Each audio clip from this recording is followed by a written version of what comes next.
Tu es un timide XXL et pourtant tu as plein d'idées, plein d'envies, plein de projets en tête que tu as envie de vivre. Aujourd'hui, je vais te donner 6 clés pour arrêter d'être inexistant dans les conversations. Mais avant, abonne-toi à ma chaîne afin de pouvoir bénéficier de toutes les prochaines vidéos que je compte bien te mettre face à toi afin de t'aider à sortir de ta timidité XXL. Je me rappelle que quand j'essayais de sortir de ma timidité profonde, presque de la sauvagerie, je suis allée à des invitations, d'abord en petit comité, et puis au fur et à mesure que ma confiance grandissait, je suis allée vers des plus grands groupes. Mais j'avoue que les premiers temps, c'était un véritable calvaire. 3 personnes et j'étais en sueur. J'avais l'impression en fait d'être transparente, inexistante, invisible. Je n'arrivais pas à capter l'attention même si j'avais l'impression que je faisais ce qu'il fallait. Alors j'ai cherché évidemment dans des lectures, dans des stages, dans des formations et au fur et à mesure j'ai détecté 6 clés qui permettent qu'on soit écouté, qu'on soit existant dans une conversation. Première clé, être quelqu'un de positif.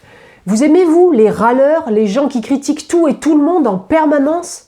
Sans doute que non. Alors, parle positivement des sujets dont il est question. Évidemment, c'est plus facile si tu connais un peu les sujets. Mais forcément, il y en aura que tu connaîtras et même que toi, tu peux soumettre. Deuxième clé, ne juge pas. Je détestais quand j'allais dans ces groupes car j'avais toujours cette impression très désagréable d'être jugé, d'être soupesé. Mais finalement, qu'est-ce que je faisais moi? Je jugeais aussi les autres. Et c'est dingue cet effet miroir, non? Alors, quand j'ai décidé et réussi à ne plus juger les autres, eh bien en fait, je me suis sentie de moins en moins observée et forcément, je me suis détendue. Et que penses-tu qu'il est arrivé? Oui, j'ai pu avoir des discussions détendues, décontractées. Ok, au début, ce n'était que quelques minutes, mais on prend de l'aisance au fur et à mesure. Et ça, c'est top pour la confiance en soi, l'estime de soi et l'amour de soi.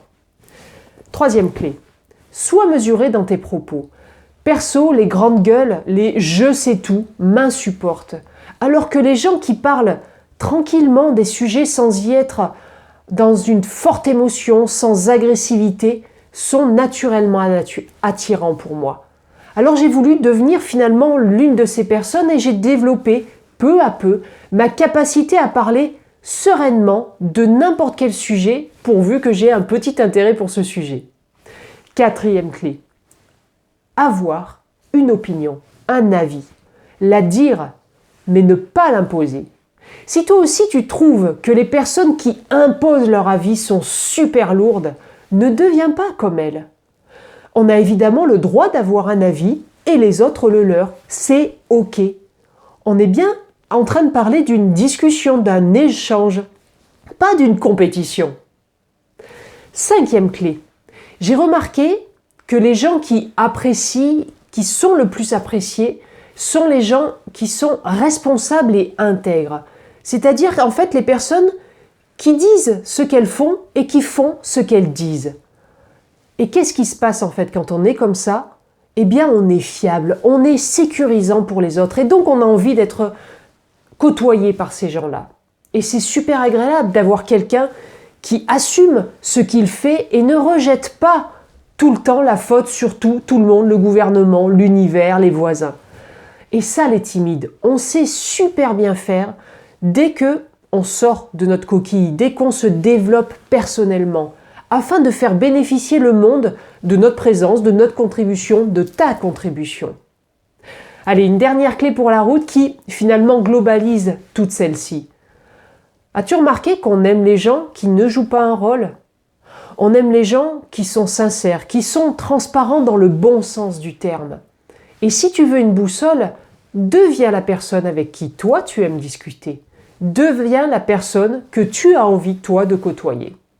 Alors, quelle clé vas-tu expérimenter parmi ces 6? Quelle clé vas-tu mettre en œuvre pour passer ta timidité de la taille XXL à la taille XS? Peut-être te demandes-tu d'ailleurs pourquoi je dis de garder une petite taille de timidité. Pourquoi ne pas faire disparaître totalement la timidité? J'avoue que pendant des années, j'avais envie de la faire disparaître, de l'exploser. Mais ce que je me suis rendu compte, c'est que la timidité a de profonds avantages. elle nous donne une écoute magique. Elle nous donne une capacité d'observation phénoménale. On a une prise de recul géniale sur plein de choses.